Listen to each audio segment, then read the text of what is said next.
What's going on, Colts Nation? I appreciate you joining me for another video where today we're going to talk more about the draft and one of our draft picks. We've already talked about Latu. We've already talked about Mitchell.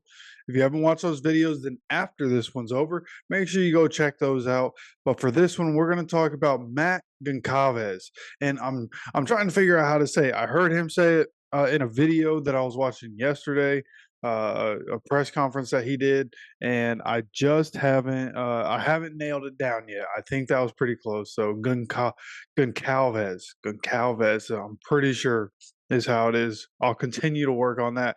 But he's the tackle slash guard that the Colts drafted, and what I didn't know is that he played so much tackle. I honestly thought that he played a little bit of guard, because they were talking about his versatility and because there are different uh, analysis on him throughout, on the internet, whether it's NFL.com talking about it or Bleacher Report, different things talking about how Matt Goncalves is going to be able to be a guy that can play on the inside if you need him to. But when you look at it, 2019, he redshirted. 2020, he played 9 games with 3 starts at left tackle. Then in 2021, he played in 13 games with 5 starts at right tackle. In 2022, he was third team All ACC. He started in 13 games, 8 at right tackle, 5 at left tackle.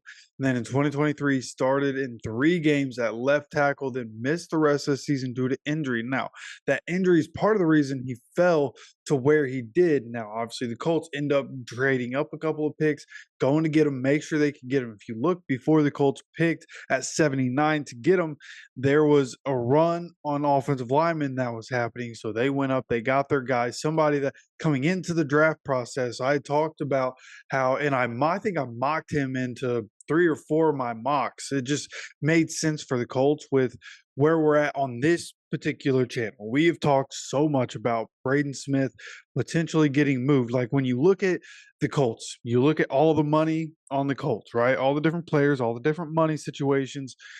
Braden Smith not being a Colt for a whole lot longer makes sense. Whether he finishes out his contract or here or somewhere else, Braden Smith moving on just seems like the likely outcome. We already have the left tackle, presumably the left tackle of the future, and Bernard Raymond.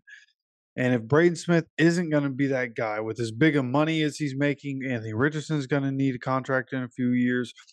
If you try to do something there, right, you try to get a younger guy to be that right tackle, somebody that you can, figure that position out later after Anthony Richardson has his contract, but they're getting versatile players, right? Right guard, also an issue. What if Will Fries goes back to 2022 Will Fries instead of 2023, right? Will Fries was really good last year for us for the most part.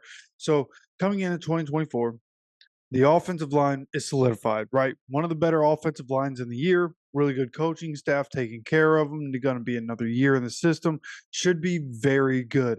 So when you look at it, I just thought all along, I just thought Matt Goncalves just made sense because of the versatility that he has. He can play that guard position if they want him to in the future. He can play tackle. He's played both tackle positions. So it kind of like Blake Freeland last year, right? If anything happens to anybody, Goncalves can come in on the left side or the right side. He can play different positions and be able to fill in. And the great thing is his size and how big this guy is. He's 6'6", 327 pounds. So we're talking about an absolute unit. And when you look at him on the field, right, you go look up, and there's not a whole lot of, highlights and film out there, at least, college tape. I'm not versed in college at all. Don't know really where to find college tape.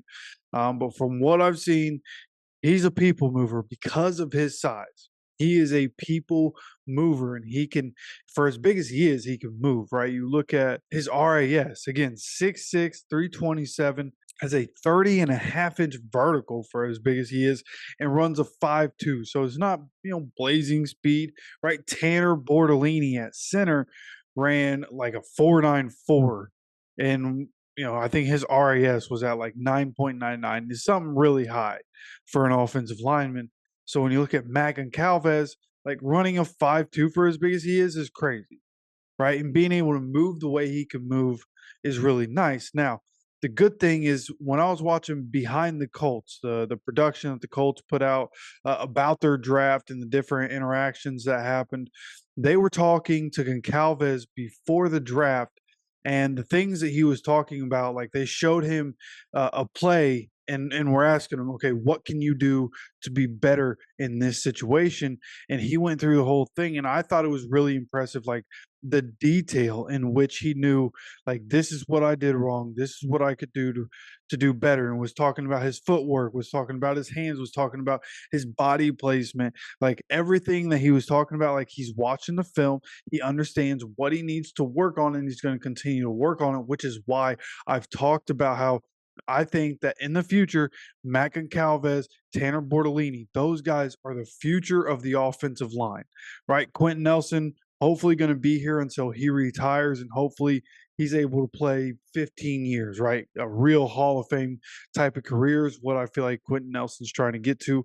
So expecting that he's going to, be in the league for a while and that he's always going to be a Colt, it'll be Tanner Bortolini, Quentin Nelson, and Matt Goncalves. And then you have Bernard Raymond at left tackle, right? If these are the four guys, then you only have to get one guy to fill out. And Will Fries is pretty young too. We just drafted Will Fries a couple years ago. So, the offensive line, these could be the guys for the foreseeable future. Maybe this is the unit that we carry for the next decade around Anthony Richardson. It'll be interesting to see if that's how it works out. I think that this is a really, really good class for the Colts, though. And for Matt Goncalves, right, on the NFL website, NFL.com, looking at the scouting report, some of the strengths here, just to go through some of the things that other people are saying about him. He's a team captain with a proportionally girthy frame, gets into his initial contact with knockback pop, which is basically like if he gets his hands on you, you're feeling it right away. Like it's gonna shake you real quick. So having that pop again, 6'6", 327. He's a big dude. He moves bodies. So that's kind of what we're talking about there, right? And then the excellent drive power once his feet start running through contact. Again, big guy, really good motor, good pushing through on the play. Punch ready hands with body weight properly displaced in pass sets, flashes and feints his hands in pass sets to disrupt rush timing, and good feel for pocket depth, and has mass to withstand a bull rush. So the strengths there are good. Those are things that, of course, you're going to like to have in an offensive lineman. Some of the things that have been said about him, though, are below average quickness out of his stance and getting the lateral blocks, plays with elevated pad level and inconsistent hand placement for leverage. And in the NFL, they'll coach that out of him, right? The more he gets conditioned, the more weight training he does, right? And builds his core up. Building his core is going to help with those things. They will get that worked on, okay? And again, because of how he knows, how he can get better on a single play, like he's watching the film, he knows what he needs to work on. I have faith that he'll be able to do that. And as we go on with weaknesses here, limited potential for success once he gets into space. And I feel like you shouldn't even put that on an offensive lineman's scouting report. Like, he's a big dude.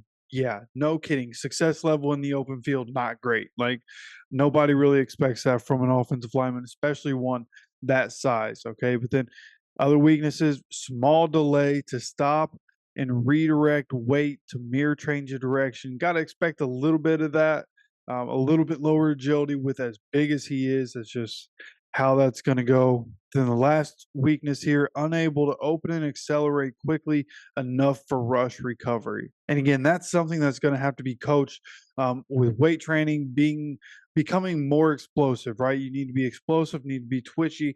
They'll work on these things. They'll work on his footwork and getting quicker in his footwork. These are all things that most offensive linemen have to work on coming into the NFL. Okay, it's not like everybody's comes in as Quentin Nelson, right? A lot of guys that come in have to work on things a little bit, but then can pick up on it. And I think that Matt Goncalves is going to be able to do that. I think, again, he's going to be somebody that starts for us for a long time in the future. And I'd like to know what your opinion is on them, right? Is there anything that you know about them that we haven't talked about here? You let me know anything down in the comment section. Of course, make sure you're subscribed with notifications on so you continue to get notified as we continue talking about the guys that we drafted, undrafted free agents that we need to get to know more. And we're going to talk a little bit more about free agency. We're going to do that tomorrow. So, again, make sure you're subscribed with notifications on so you get notified when that video comes out and the rest of them. Of course, I appreciate you stopping by for another video. As always, take care of yourself, take care of each other, and go Colts.